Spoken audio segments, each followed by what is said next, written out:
Assalamualaikum warahmatullahi wabarakatuh. Selamat datang kembali di episode 2 sekaligus terakhir dari podcast kita, Sejarah Santai. Seperti biasa, sebelum mulai kita perkenalan dulu. Alex. Oke guys, nama gue Alexandra Wiruto, gue absen 1. Nama gue Alfa Kejarianto, gue absen 2. Nama gue Salah Zarapta, absen 9. Nama saya Fadil Syawal, absen 13. Nama gue Sandar Ramadan, absen 20. Muhammad Nanda Putra, absen 23. Dan tentu saja hari ini temanya adalah rela berkorban. Tentu saja di podcast Sejarah Santai ini kita akan membahas sejarah, namun dengan cara yang santai. Saking santainya saya sambil makan. Apa dong? Makan gitu ya. Ngopi. Langsung kan? Langsung. Yuk. Oke, kembali lagi dengan kita dari kelas 11 IPS 1. Kali ini kita akan membahas tentang rela berkorban dan tanpa pamrih ya guys. Sebelumnya apa kabar nih semuanya? Baik. Alhamdulillah, baik. Jadi kita mulai saja nih dari pendapat pribadi masing-masing. Tag dulu. Ini dulu. Artikel. Dari artikel. Definisi dong. Definisi. Mulai dari definisi. Ada yang mau bacain nggak?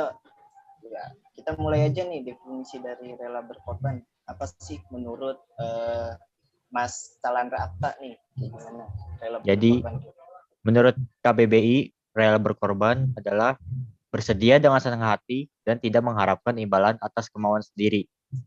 Kalau Berarti, tanpa pamrih, iya. belum selesai.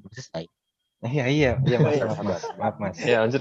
Mas. Tanpa pamrih adalah menurut KBBI tanpa berarti tidak dan pamrih tanpa berarti tidak dan pamrih berarti maksud yang tersembunyi dan mengundang keinginan. Kok nggak jelas ini? Aduh, gimana sih? Lanjut. Sebelumnya mohon maaf bagi para pendengar kita, ini Iya. ada sedikit Dari soalnya agak sedikit intervensi, Jadi tapi mohon dinikmati saja ya. ringkasannya gini dah, tanpa pamrih itu tidak mengharapkan imbalan. Ya, Tanpa balas jasa gitu. ya. Hey, Ibaratnya berarti contohnya tanpa pamrih itu bayar lebih tapi nggak minta kembali gitu ya. Nah, iya. Iya. Ikhlas lah, pokoknya intinya ikhlas. Iya, ikhlas. Jok saya yang aman dulu. Ya lanjut. kalau menurut Mas Daryl kayak gimana pendapatnya nih? Rela berkorban tuh, jadi kayak kita tuh rela untuk melakukan sesuatu, tapi tanpa mengharap imbalan gitu loh. Misalnya kayak, jadi secara tulus dan ikhlas gitu untuk melakukan sesuatu hal. Jadi ya contohnya kayak para pahlawan kita ya yang rela berkorban kan nyawanya demi memperjuangkan kemerdekaan yang kita nikmati saat ini. Asik.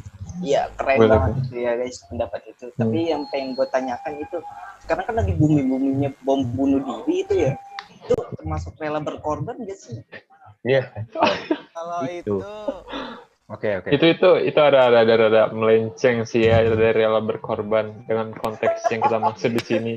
Mungkin di yang bom itu mereka rela berkorban demi apa ya? Mindset yang mereka dalami. Jadi kan setiap orang tuh memiliki perspektif yang berbeda terhadap sebuah konteks ya. Jadi yang kita maksud di sini rela berkorban kan apa ya? Kita tuh melakukan sesuatu dengan bermanfaat bagi semua orang agar kedepannya itu apa ya, kita dapat apa ya, semua orang tuh dapat mencontohkan apa yang kita perbuat kedepannya gitu ya. Jadi mungkin kalau yang bom bunuh diri kurang tahu ya apa sih maksudnya gitu loh, kayak nggak ada unsur apa ya, pendahulunya masih kayak dahulunya tuh mereka tuh ngapain gitu mau bunuh diri, kayak aneh gitu. Gue juga bingung sih, jadi beda lah, kayak misunderstanding gitu. Kita simpulkan berarti rela berkorban dan tanpa pamrih di sini tuh yang berkaitan dengan hal yang positif ya guys. Sudah ada unsur negatif ya. Ya, maaf. Baik. Kita lanjut ya. Lanjut aja, lanjut. Oke, kita lanjut aja nih. Gimana? Contoh-contohnya gimana sih? Bisa ada yang bisa ngasih contoh nggak? Sederhana dalam kehidupan sehari-hari gitu. Mungkin kayak Mas Diler gimana? Kalau dalam Siapa nih mau jawab nih? Ais atau saya? Ya. Mas Fadil dulu. Mas Fadil yang terhormat. Contohnya ya?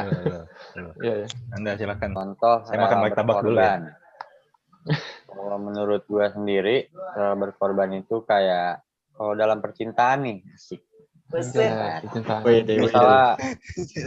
gue sama Ican, gue terus nyukain cewek yang sama, satu cewek. Tapi karena gue kayak ya teman sama Ican, terus gue kayak ya udahlah, gue ngerelain si cewek ini buat ya biar buat si Ican aja ya. Jadi gue rela berkorban, korbanin hati gue rela sakit hati biar Icana bahagia. Itu menurut gue gitu, dalam berkorban gue. Dalam sih. Boleh. bagus. Bisa sih. Gak salah sih. Oh ya, gue punya satu nih. Ini bukan kehidupan sehari-hari sih. Ini tapi lebih tepatnya ke dalam mancanegara ya. Kita tuh pasti pernah dengar news yang mengenai Indonesia tuh batal tentang apa ya? Indonesia batal masuk ke dalam BWF. Tahu nggak? Yang dipulangin. Tahu kan? Black Shuttle tahu. Itu mungkin kita tuh itu melihat itu sebagai masalah ya. Tapi kita tuh harus melihatnya dalam sudut pandang yang berbeda. Mungkin setiap masalah kan karena setiap masalah itu pasti ada solusinya. Nah, mungkin dalam Indonesia yang dipulangkan, mungkin itu adalah sebuah solusi untuk mereka tuh.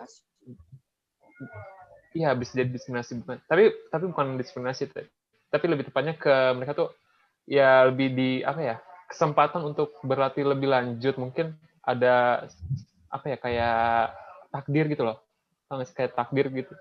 Mereka tuh dipulangkan, mengorbankan reputasi gitu ya. Iya, reputasi seperti itu. Jadi kayak mereka pulang tuh dalam nama kosong. Jadi mereka tuh menumbuhkan rasa lapang dadanya, profesionalitasnya, rasa sabarnya gitu loh. Ya, cuma gue belum baca deh. Gue kurang update kalau soal berita olahraga. Itu kenapa sih? Kok sampai Indonesia nyegang BWF itu? Jadi latar belakangnya tuh mereka masuk ke dalam pesawat, ada penumpang salah satunya yang terkena COVID. Pas nyampe sana, nih pihak dari Birmingham sendiri di BWF-nya menyarankan agar Indonesia tak ikut dalam BWF karena salah satu penumpang situ yang ikut dalam penerbangan Indonesia itu pebulu tangkis Indonesia ada yang terkena COVID. Jadi mereka khawatir kalau misalkan nanti mereka juga terjangkit gitu, makanya itu. Tapi bukan Indonesia doang kan? Indonesia doang. Indonesia doang. Pasti. Makanya di sini gue pengen bilang kalau kita tuh harus rela berkorban terhadap segala hal atau tanpa pamrih kita misalkan gitu. Kayak kita tuh harus rela berkorban kalau kita. Kadang emang dunia nggak adil gitu ya. Iya, karena memang dunia tuh nggak adil. Ya, jadi kita tuh harus lapang dada terhadap segala hal yang kita udah rencanakan dari dulu. Suatu waktu bisa terhambat karena suatu hal. Jadi kita tuh harus rela berkorban terhadap hal itu. Dan juga tanpa pamrih itu maksudnya kita tuh juga harus tanpa pamrih maksudnya kayak pulang dengan nama lapang dada dengan tangan kosong. Kita tuh sudah terbang jauh-jauh ke sana, makan itu juga kan buang-buang energi ya. Kita kan duduk berjam-jam dari pesawat dari Indonesia ke London sana pasti capek lah. Apalagi masuk kemas-kemas barang itu tanpa pamrih juga tuh mungkin kayak melatih kesadaran atau kesabaran kita dalam hati kita tuh. Kesabaran ya, betul. Iya, jadi mungkin gitu sih menurut gue sih dari sudut pandang gue. Karena setiap masalah pasti ada solusi. Oh, gue juga ada contoh sih. Gimana tuh? Nah, ini kayaknya pendengar kita dari kemarin bingung kok kebanyakan banyak ini sih ngobrol-ngobrol santai. Kenapa sejarahnya kayaknya dikit banget? Ini kan podcast. Iya, podcast. Jadi Iya. tolong tenang aja. Denger Oke, aja, ini udah. ada gue contoh dari sejarah ya. Lu pernah dengar kisahnya Muhammad Hatta nggak? Yang dia menunda nikah sebelum Indonesia merdeka. Dia nggak mau nikah sebelum Indonesia merdeka. Oh, belum Iya, dengar. Gua belum Tahu? dengar. Gua. Iya, jadi Bung Muhammad Hatta itu memang waktu itu udah siap nikah kan, cuma karena dia sendiri, ya intinya dia sendirilah yang nggak mau apa nikah sebelum Indonesia merdeka gitu. Nah itu menurut gua salah satu pengorbanan yang wow banget sih. Iya. Karena Kayak itu menahan nafsunya gitu. yang dikorbankan iya nafsunya sama satu lagi ininya perasaan dia juga. Iya. Kalau udah kayak gitu, lu tahu nggak siapa yang paling benci sama Muhammad Hatta? Siapa tuh? Aisyah Weddings. Yang nyuruh nikah cepet-cepet. Lu inget nggak kasusnya? Oh iya. Boleh. Oh, nikah tidak dipercepat. Nikah muda menghindari maksiat. Iya anjir. Maksudnya kayak yang di bawah umur ya 14 tahun ya udah nikah ya. Itu gila sih anjir. Itu nggak masuk akal sih. Itu jokes yang belum ada anjir Aisyah Weddings. Belum ada Aisyah Weddings zaman segitu. Iya. Lanjut. Belum ada. Lanjut. Sama itu atau lagi gue nambahin Bung Karno juga dulu kan sebelum proklamasi itu dia sempat sakit tuh. Dia kan sempat sakit tapi dia udah netepin hatinya, oh ini harus merdeka harus ini juga, siang ini juga. Jadi dia merelakan waktu, tenaganya ya sama kesehatan sih itu wow banget sebetulnya. Iya. Kalau soal sakit mungkin satu lagi itu ya yang sudah pasti kita kenal Bapak Jenderal Sudirman. Dia melawan penjajah saat sakit-sakitan itu kayaknya udah kalau nggak salah gue dengar cerita itu udah ditandu ya, udah nggak jalan lagi loh dia. Iya. Itu udah ditandu sama bawahannya. Itu mungkin udah kayak Pak, Bapak harus istirahat. Itu sambil perang. Itu merupakan berkorban. Indonesia belum merdeka, tapi Indonesia belum merdeka. Iya, benar-benar. Wah, itu salut sih. Tanpa pamrih benar-benar tinggi sih, nasionalismenya tinggi sih. Nah, kalau sudah tidak ada contoh, langsung saja gimana opini pribadi kita mengenai rela berkorban dan tanpa pamrih? Kira-kira penerapannya bagaimana sih? Kayak mengharapkan imbalan gitu nggak sih? Kayak jadi kayak nolongin masih ada. Ya ada harus feedbacknya gitu loh, keuntungan dia sendiri apa gitu kan. Iya sih, mendapatkan imbalannya. Tapi kita nggak bisa denial bahwa mungkin itu sifat natural manusia dan mungkin kita juga begitu. Pasti kan lu kan nggak enak kan rasanya kalau lu ngasih jawaban ke seseorang pas lagi ujian, ketahuan deh.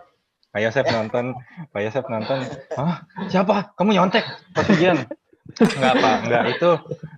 Tapi saya yakin semua orang banyak yang begitu, Pak. Jadi nggak apa-apa lah ya. Ya misalnya lu kan ngasih contekan gitu udah berapa nomor gitu. Tapi dianya di hari-hari berikutnya nggak mau berbuat baik ke lu, ngasih contekan ke lu gitu loh. Itu kan kayaknya nyebelin sih. Iya emang sih rasanya tuh kayak gimana ya? Ya itu adalah dimana mungkin kita harus rela berkorban juga. Rela berkorban, rela nggak ya namanya? Itu kayaknya agak terpaksa deh.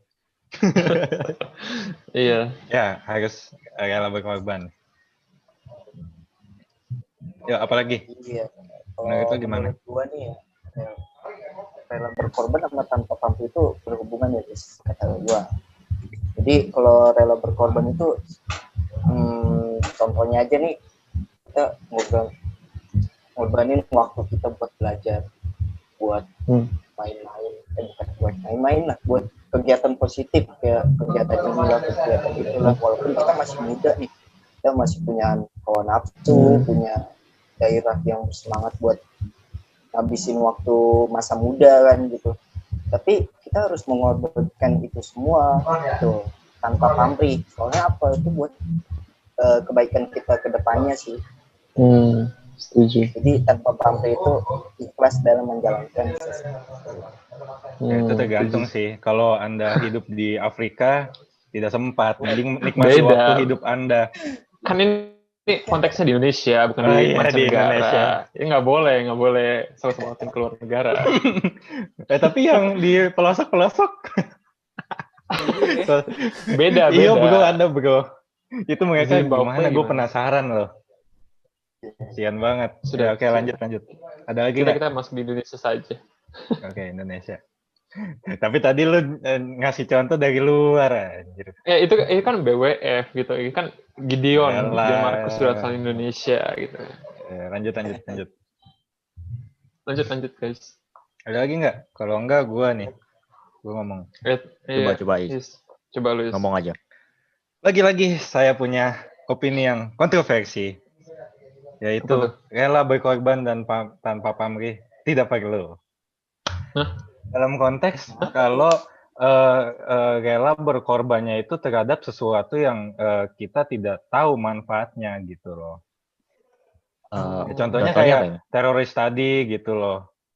Itu kan kalau dia bisa bangkit kembali, itu kan dendam sama mastermind-nya gitu. Iya, dia tuh merelakan nyawanya untuk apa? Untuk sesuatu yang malah tidak baik kan? Gitu. Iya, udah meninggalnya udah ngorbanin sendiri nyawa, terus nggak ada korban, kan buat apa gitu loh? Aduh, waktunya kayak nggak sia-sia. Ya. Tapi tetap salut sih gue, soalnya jarang cewek nembak duluan itu. Salut. Mbak Zakia. Iya, Mbak Zakia. Nembak duluan itu keren sih, jarang-jarang. Iya, polisi lagi. Wah, gila bro, biasanya keren. Cewek tuh gengsi kalau cowoknya punya profesi yang wadidaw gitu kan. Iya. Ini wadidaw. Cowoknya polisi nembak duluan. Nembak tembak dari belakang. Ada contoh lagi nggak kira-kira dalam hal itu? Kalau menurut gue sih mungkin apa ya?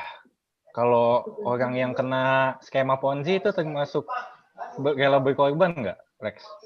Rela mengorbankan uangnya. Lu tahu kan skema Ponzi yang kemarin tuh? Yang kemarin video lagi ya? populer. Fitup ya? Fitup ya? Fitup, sebut merek. Itu sih rela. Nggak apa-apa, sejarah santai ini. Ponzi scheme itu diciptakan oleh siapa ya? Pokoknya dia tuh dulu pada zaman... Ini bahas sejarah nih. Nih, sejarah. Ini pada zaman apa ya? Ponzi scheme diciptakan oleh... Pokoknya ada, dia tuh jualan. Nah, jualan ini tuh terbilang unik sih, ya karena jualannya ini nggak akan laku kalau nggak ada orang yang promosiin.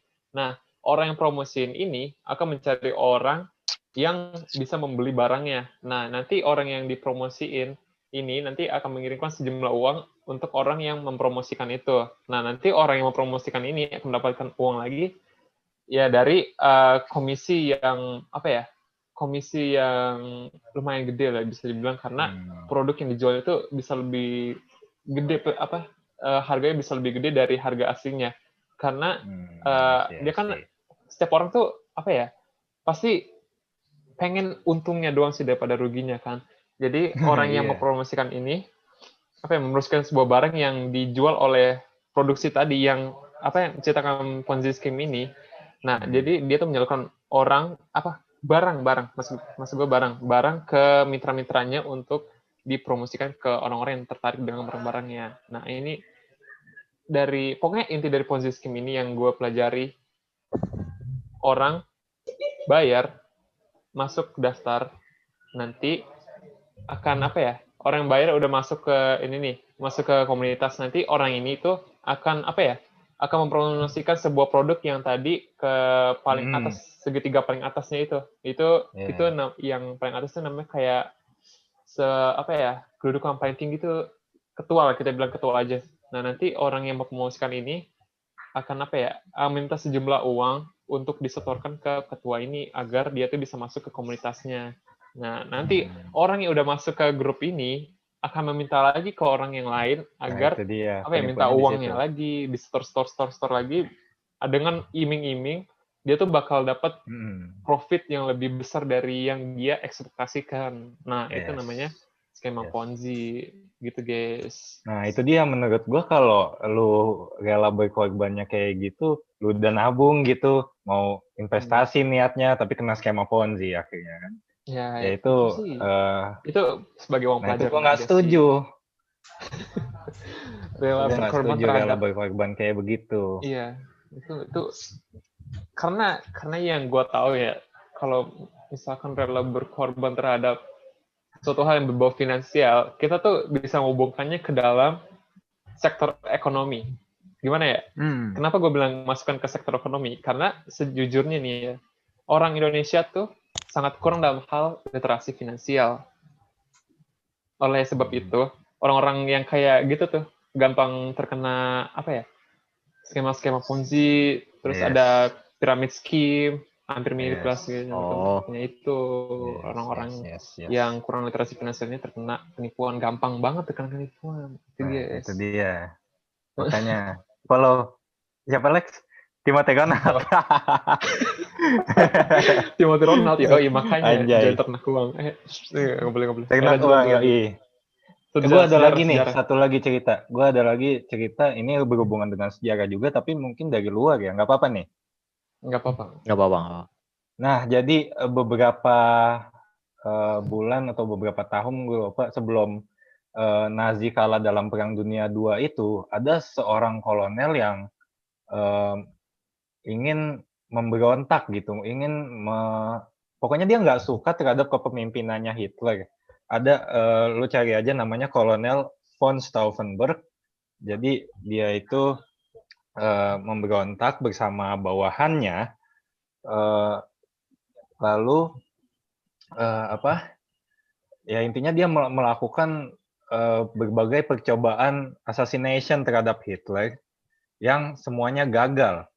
Dan sayangnya tidak lama sebelum Nazi kalah dalam Perang Dunia II, dia ketahuan dan dieksekusi mati. Nah, itu kan itu kayaknya sayang banget ya, rela berkorbannya ya, kayak Klaus von Stauffenberg. Ini ada nama operasinya itu, operasi pembunuhannya itu, rencananya itu Operation Valkyrie. Ada filmnya yang bintangin Tom Cruise, keren. Iya. Gue juga udah pernah tahun 1944 dia meninggal dieksekusi. Jadi pas setahun sebelum Nazi kalah itu kayaknya sayang banget, gue tinggal duduk lu nunggu setahun gitu, terus kayak sayang banget nyawanya gitu loh. Ya sih, itu namanya rela berkorban untuk merubah hal yang besar gitu lah. Jadi kayak gue salut sih. Iya, kayak apa ya? Kita tuh orang ini nih berkorban untuk merubah merubah sejarah gitu, kayak agar Hitler ini mati dan dia tuh dapat dikenang, dan dia tuh kayak kayak merupakan sejarah tanpa pamrih sih, kayak tanpa balas jasa, karena dia tuh udah merencanakan segala pembunuhan dan semuanya gagal. Nah, misalkan kalau salah satu rencananya berhasil, gue yakin dia pasti sih menjadi pahlawan itu sih, pahlawan tanpa pamrih. Jadi pahlawan. Iya, pahlawannya tanpa pamrih, rela berkorban, karena dia tuh udah mengontrol sejarah untuk menghabiskan waktunya untuk merencanakan segala pembunuhan, dan akhirnya dieksekusi mati juga. Itu keren sih, salut. Mungkin kalau di Indonesia kasus seperti itu, siapa yang dieksekusi akhirnya ya? Kapitan Patimura, siapa sih? Iya nggak? Iya nggak sih? Patimura dieksekusi nggak akhirnya? Iya ya? Iya, benar. Ada lagi, guys? Nggak ada. Oke, kalau udah nggak ada, langsung aja ke kesimpulannya. Jadi, rela berkorban dan tanpa pamrih itu perlu lah ya. Perlu, sangat dengan syarat itu berguna bagi semuanya. Bagi banyak orang, termasuk bagi kita sendiri mungkin. Jadi nama kita tidak menjadi buruk gitu setelah berkorban. Ya, kalau Lebih nabrakin bermanfaat. pesawat ke ke Twin Tower kan, nama lu jadi Iya, buruk ujung-ujungnya. Iya, makanya itu. Kayak Science itu sih. dulu, lu tahu nggak yang Jepang tuh juga dulu pas Perang Dunia II itu mereka punya yang namanya kamikaze, di mana Kamikaze. pilotnya itu nggak Ditempelin gitu kan, biar nggak keluar dari nggak pesawatnya. nggak mendarat, jadi Nggak mendarat, tapi dia nabrakin diri ke kapal musuh gitu. Iya, suicide. Nah itu menurut gue rela Tindakan berkorban heroik. yang tidak perlu. Walaupun memang dulu ada satu yang membelot dan sampai sekarang masih tetap hidup. Guys, ada lagi? Gue sebelum menutupi perbincangan kita di hari ini, gue Boleh. punya satu quote yang sangat penting. Nih, Oke.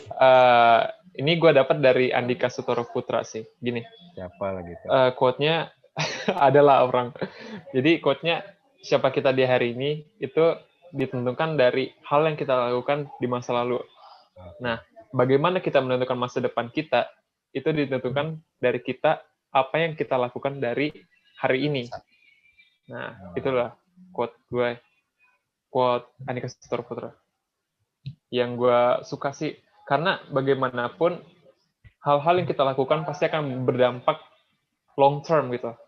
Berdampak jangka panjang. Sampai kita sadari, hal-hal yang kita lakukan juga bisa jadi, makanan sehari-hari kita loh. Kayak kita bangun kesiangan terus, kesiangan terus, nanti lama-lama jadi kebiasaan gitu loh. Makanya itu, siapa kita di hari masa depan, jadi nocturnal. ditentukan dari hari ini. Jadi, ayo guys, kita tuh harus rela berkorban untuk masa depan, ya gitu. Oke, udah nih. Dari gue. Udah. Oke. Sekian podcast kita hari ini. Terima kasih telah mendengarkan podcast Sejarah Santai. Terima kasih. Wassalamualaikum warahmatullahi wabarakatuh.